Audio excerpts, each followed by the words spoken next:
नमस्ते। हेलो। मैं आपका अपना विशाल वर्मा और सिने ब्रूस में आप सबका हार्दिक स्वागत है। हो क्या रहा है ये ओ माय गॉड 2 के साथ? क्या कर रहा है सेंसर?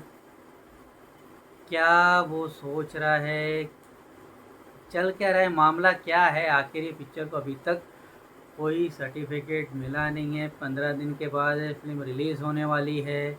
इसका क्या भविष्य है? इसका क्या होगा? भगवान जाने क्या चल रहा है सेंसर बोर्ड। यही सब के सब सोच रहे होंगे कि क्या है, ये पिक्चर रिलीज़ होगी नहीं होगी, इसको सर्टिफिकेट मिलेगा तो कौन सा मिलेगा, क्या मिलेगा, कुछ नहीं कहा जा सकता, है ना। अब बात ये है कि अब तक की जो खबर है वो ये है कि रिवाइजिंग कमेटी ने ये फिल्म देख ली है और इसे वो ए सर्टिफिकेट देना चाहते हैं। और इस पे उन्होंने 20 कट बोले हैं, ऑडियो विजुअल दोनों मिला के। और जहाँ पे इनके जो मेकर्स हैं, Viacom 18 writer director Amit Rai, और जो इनके जो एक्टर्स हैं अक्षय कुमार, यामी गौतम, पंकज त्रिपाठी, मेकर्स हैं, उनसे से जुड़े हुए लोगों का ये कहना है, ऐसा सुनने में आया है कि ये जो फिल्म है उसका जो टॉपिक है बहुत ही सेंसिटिव टॉपिक है। और ये सेक्स एजुकेशन के ऊपर बेस्ड ये फिल्म है। हाँ, ये ऐसी खबरें भी आई हुई हैं। और इस तरह के रेलेवेंट इम्पोर्टेंट टॉपिक को सेंसर बोर्ड में जो समझदार और जो ज़्यादा बुद्धिमान लोग बैठे हैं, उनको ये लगता है कि ये जो है टॉपिक वो सेंसिटिव है, ये एडल्ट लोगों का टॉपिक है, और इसे पीएचडी पढ़ रहे हैं लोगों को दिखाना चाहिए। वैसे मुझे लगता है कि शायद सेंसर बोर्ड कंफ्यूज है। वो ये नहीं समझ पा रहा है कि सेक्स एजुकेशन और सेक्स कंसल्टेंसी और सेक्सुअल एक्ट के बीच में बहुत फ़र्क होता है। सेक्स एजुकेशन जो चीज़ है, अभी जो भी खबरें आ रही हैं, अगर ये सारी बातें सही हैं, अब तो असलियत क्या है वो तो फिल्म जब रिलीज़ होगी, इसको जो भी सर्टिफिकेट मिलेगा हम लोग देखेंगे, तब पता चलेगा कि कितना दूध है और कितना पानी है, सच्चाई क्या है। लेकिन अगर ये बातें सही है और ये फिल्म अगर सेक्स एजुकेशन के ऊपर है, तो सेक्स एजुकेशन एक बहुत ही इम्पोर्टेंट, हमारे देश के लिए तो बहुत ही ज़रूरी है। आप जानते हैं कि लैक ऑफ सेक्स एजुकेशन के कारण क्या क्या चीज़ें होती हैं समाज में।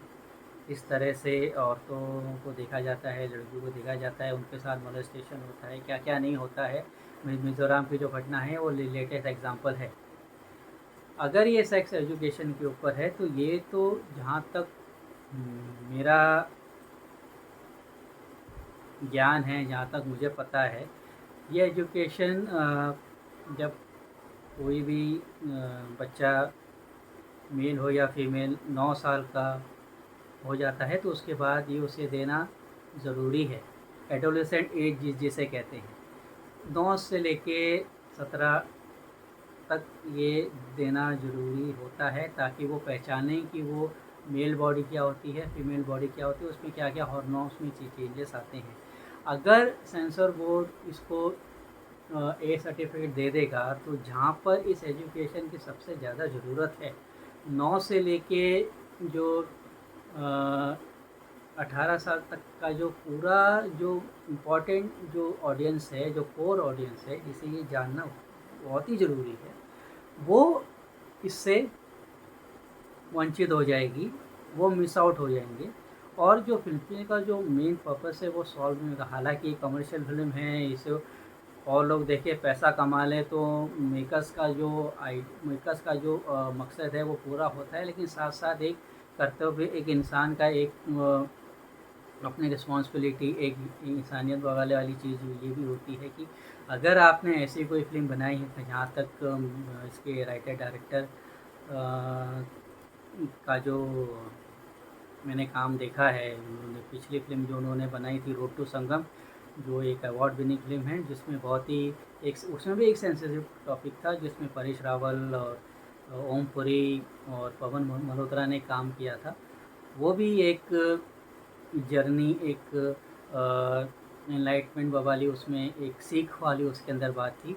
और ओ माय गॉड में भी जो उसका पहला पार्ट था जिसमें परेश रावल ने काम किया था, उसमें भी ईश्वर और इंसान के बीच का जो रिश्ता है वो किस तरह से भगवान जो होते हैं, आप मानो या ना मानो या जो भी हो, लेकिन इंसान और भगवान के बीच में जो रिश्ता है वो हमेशा कायम रहता है, भले इंसान भगवान को माने या ना माने। ओ माय गॉड 2 में एक बोल्ड सब्जेक्ट लिया गया है। ओ माय गॉड 2 भी बोल्ड थी, उसमें भगवान पे सवाल उठाया जाता है, कोर्ट में केस होता है। तो इसमें भी कुछ सेक्स एजुकेशन को लेके कुछ ताना बाना इन्होंने बुना है, ऐसा समझ में आता है। और बाद में कोर्ट केस होता है जिसमें एक लॉयर की जो भूमिका यामी गौतम ने प्ले की है।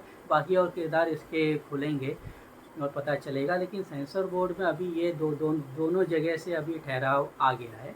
और ये है कि मेकर्स जो हैं वो चाहते हैं कि उनको यूए मिल जाए, ताकि जो नौ उनका जो टारगेट ऑडियंस है 9 ईयर्स से लेके वहाँ तक उसको देखें।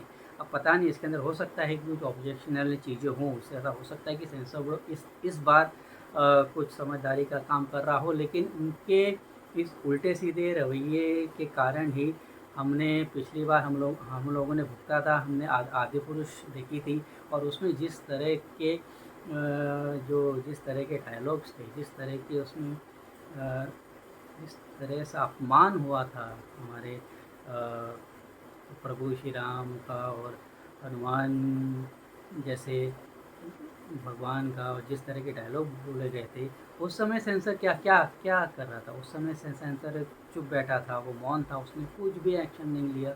बहुत से लोगों ने गालियाँ दी, बहुत से कीचड़ उछाले।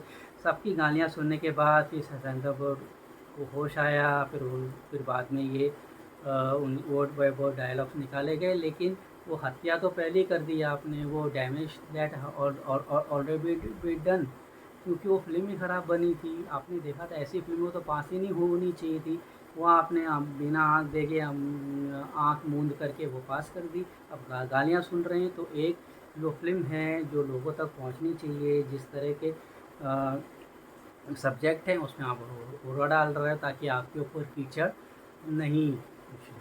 लेकिन इससे इससे क्या क्या इसके हासिल क्या हो रहा है? सेंसर बोर्ड का तो कुछ बिगड़ नहीं रहा है। प्रसून जोशी जैसे राइटर है, राइटर की एक संवेदना होती है, उसकी एक सोच होती है, उसे भी ये बात समझ में नहीं आ रही है। और उसके जो रिवाइजिंग कमेटी है वो ऐसे इस मतलब इतना तो उनका ओपन माइंडेड होना चाहिए कि भैया इस तरह की चीज़ें अभी अक्षय कुमार और पंकज त्रिपाठी और यामी गौतम, ये बड़ा प्रोजेक्ट है। वो लोग इस तरह की ऐसा कह रहे हैं, ऐसा अगर कहा जा रहा है कि ये फिल्म में उस तरह की बातें हैं, तो वो क्यों उनको डिले कर रहे हैं? इसका रीज़न क्या है? जो मतलब या तो ये पब्लिसिटी स्टंट भी हो सकता है कि मैं यहाँ बैठ के बात कर रहा हूँ और जगह खबरें छप रही हैं, डायरेक्टली इनडायरेक्टली इसका प्रमोशन हो रहा है। लेकिन इन सारी बातों में उंगली किस पे उठ रही है? उठ रही तो सेंसर बोर्ड पर ही है। यानी कि सेंसर बोर्ड के अपना जो उनके जो मेंबर्स हैं, जो फिल्में देख के पास करते हैं, क्या उनका अपना कोई विवेक नहीं है? वो इतनी सी बात वो समझ नहीं सकते? हाँ, भगवान आ गया तो कोई हमारे पे कीचड़ नहीं उछाले, तो हम एक रिवाइजिंग कमेटी, एग्जामिनिंग कमेटी को ये पिक्चर हम दे देते हैं, फिर जो बोले वेल पे अपना पल्ला झाड़ दो, यहाँ से करो। ये एक पासिंग द बक कहते हैं जिसको, अपनी जिम्मेदारी दूसरे के कंधे पे डालने वाली बातें हैं। ये प्रसून जोशी जैसे इंसान को शोभा नहीं देता। वैसे CBF central board of film, sensor board और फिल्म मेकर्स के बीच हमेशा खींचातानी रही है क्रिएटिविटी के नाम पे। ये कभी उल्टा सीधा कुछ दिखा देते हैं, सेंसर बोर्ड उसको ऑब्जेक्ट करता है तो कहते हैं कि हमारी क्रिएटिविटी पे हत्या हुई है, ये हुई है, वो हुई है। वो बात अपनी जगह सही है, लेकिन यहाँ पर अगर ऐसी बात है तो जहाँ तक ये जो वर्ड है, सेक्स एजुकेशन जो वर्ड है, वो उसका जो उसका जो रेंज है वो 9 से लेके 17 साल तक ये चीज़ पहुंचनी चाहिए, जो हमारे समाज में, हमारे देश में, इस हिंदुस्तान में इसकी बहुत ज़रूरत है।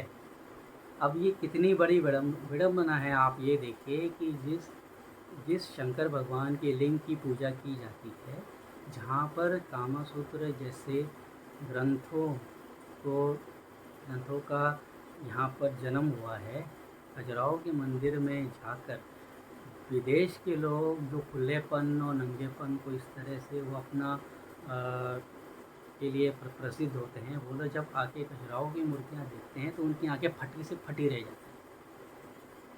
हमारा जो हिंदुओं का जो कल्चर है, भारत का जो कल्चर है, वो काफ़ी एडवांस और काफ़ी आगे बहुत पहले से था।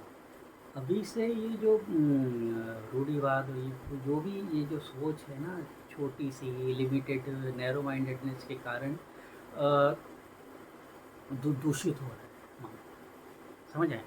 और इसमें साथ में जो ईमानदार फिल्म मेकर्स होते हैं, जो फिल्मों में एक मैसेज देना चाहते हैं, उनकी रातों की नींद हराम है। मैं कहता हूँ। हाँ, अब देखो ये तो अटकलें हैं, है ना। अभी सेंसर बोर्ड ने कुछ तो कारण रोका है, मगर अगर ऐसा टॉपिक है तो आप खुल के यूए दे दीजिए ना, हम जाएंगे उसके साथ। अब वो किस तरह से अमल करना नहीं करना, वो तो पेरेंट्स के ऊपर है ना। यही है। ओ माय गॉड 2 को अभी सेंसर बोर्ड को इतनी सी समझ नहीं है सर्टिफिकेशन क्या होता है, और कहते हैं कि पीएचडी वालों को दिखाना चाहिए, बट कि जो उनको ये तो ख़ास करके उस एज के बच्चों को चाहिए जहाँ उसके सबसे पहले ज़रूरत है 9 to 17, उतना उनका दिमाग नहीं चल रहा है।